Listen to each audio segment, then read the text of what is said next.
Vanya Tsvetkova. Our research group, led by Dr. Glenn Smith, is looking into 3 types of online discussions, including discussions that take place in web-based ebooks. For several semesters, we've been collecting data from undergraduate students. Our presentation today covers one aspect of our overall research. We'll focus on the loneliness lesson and what the pandemic taught teachers about fostering digital communities with interactive ebooks. So let's dive right in. First, we'll share with you what sparked our interest in this topic. Then we'll give you an overview of the web-based ebook system that we used. We'll talk about the design of the study, how we interpreted the written entries, and what we found so far about fostering engaging online learning environments. Our research group is curious about authentic engagement online among learners. We know that digital learning spaces have become the new normal in many countries around the world. Studies are showing that the shift to remote learning made many students feel lonely. When day-to-day interactions got disrupted by the pandemic, students started to feel an increased need for authentic engagement with others. So we looked into how do threaded, linear, and collaborative responsive writing online text discussions compare in terms of conversationality, dialogicality, deepness, and engagement, and how labor-intensive are they for the instructor. The research is design-based, so we worked on iteratively improving our processes. 2 of the online text discussion types took place in interactive web-based ebooks. The ebook system that we used is called iMapBook, and it was developed by Dr. Glenn Smith. iMapBook is patented. What's unique about it is that it reinvents the digital book technology to include online games and social interaction. The goal for using this ebook system is to increase comprehension skills. Another goal is for students to learn by experiencing the story. Let's take a quick look at the web-based ebook system to see what students experience when they use it as part of their classes. Once students log in with their individual username and password, they see the book they're assigned to read.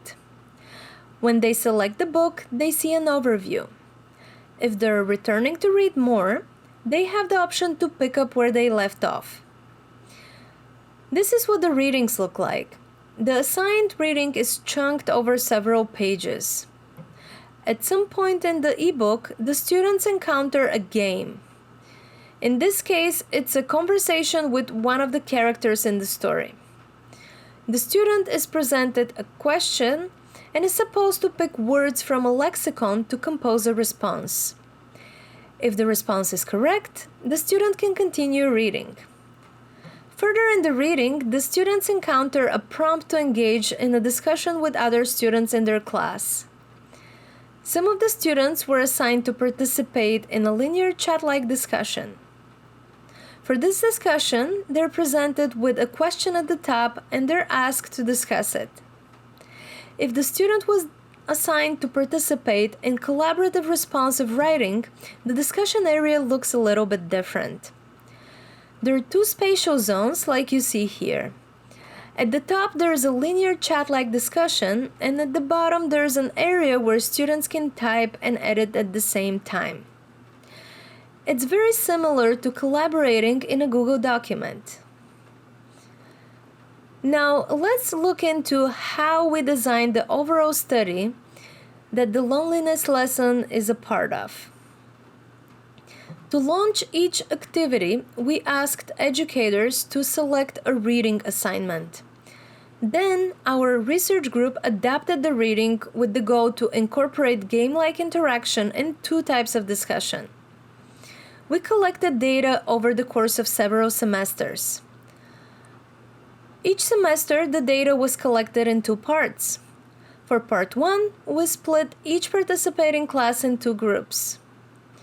We assigned one of the groups to participate in a linear chat-like discussion and the other group to participate in a chat-like discussion with a collaborative responsive writing component. In part 2, we used a different reading and basically reversed the discussion assignments for each group. This is a design-based research, so we iteratively improved our processes as we moved forward with collecting data. Let's take a look at this iterative process. We start with planning ahead and determining the schedule for data collection. There's quite a bit of work and setup to be done, so we want to make sure we account for that time. Then the instructor for each class selects a reading assignment that our research group adapts to include game-like interaction and discussion. Once we build out the ebook in the system, we test it to make sure everything works well. Then we create usernames for each student and randomly assign them into book clubs of 3 to 4 students to discuss. To prepare for data collection, we create modules in the learning management system for each class where we present the consent form, we provide instructions, and then we ask for post-activity reflections. Once this is all set in place, we launch the data collection process and email the logins to the students. After the data collection concludes, we code the data and we use inter-rater reliability to ensure consistency and agreement in the way the data is coded. The next step is to analyze the data and draw conclusions before we launch the next part of the data collection. We basically repeat this process through each part of the study. Now let's take a look at how we interpreted the written entries. Initially, we coded the data inductively. In the second semester of collecting data, we enlisted the help of Dr. Michael Sherry, who researches discourse practices. With the help of Dr. Sherry, our codebook changed to include uptake, or basically how often students referred back to postings of other students. And when a student refers to a posting of another student, that usually happens in the form of affirming or showing agreement. Sometimes students ask others to elaborate or clarify to improve their comprehension. And sometimes they express a differing opinion or respond to a previous discussion or question. We also looked into the types of questions students ask.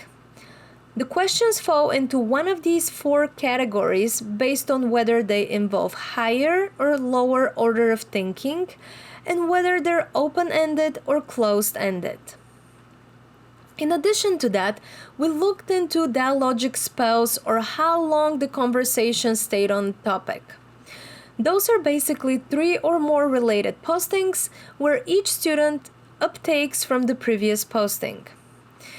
In some collaborative responsive writing discussions, we noticed that students moved away from academics and started discussing personal matters. Here's one example of that. Thanksgiving is around those COVID hard conversations. Not being rude, just simplifying the end state. We're all wearing biohazard helmets and trying to chew, right? Yep. Be sure to turn your lights off if you live in the northern states. I have heard the Think Police will be watching for gatherings. To mask or not to mask? To eat or not to eat? Indoors, outdoors, out-of-state visitors. Gosh. Yes, I'm sure. Well, my family in England is in a 1-month strict lockdown. They can only meet with one person from another household, and only outside, not inside. I suppose you blend up a turkey and consume this with a straw.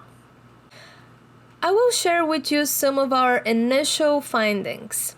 One of them is that we do think that digital communities can help overcome isolation. We had over 180 students from 7 college classes participate in this study.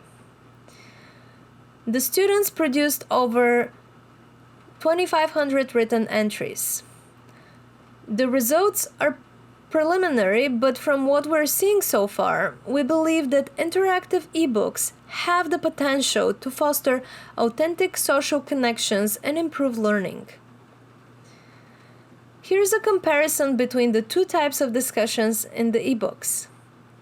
The chat discussions were largely asynchronous and had less uptake and shorter dialogic spell. In comparison, the collaborative responsive writing discussions offered more uptake and had longer dialogic spells. We believe that it is possible to design more authentic interaction into the written assignments that students engage with. But engagement is not up to the type of discussion as we originally thought. It's rather about whether the discussions are synchronous or not. From our analysis so far, we believe that synchronous written online discussions generate better engagement and have more in-depth responses. They also have longer dialogic spells. So, the loneliness lesson is that interactive web-based ebooks can offer a sense of community and an opportunity to socially interact with classmates. Thank you.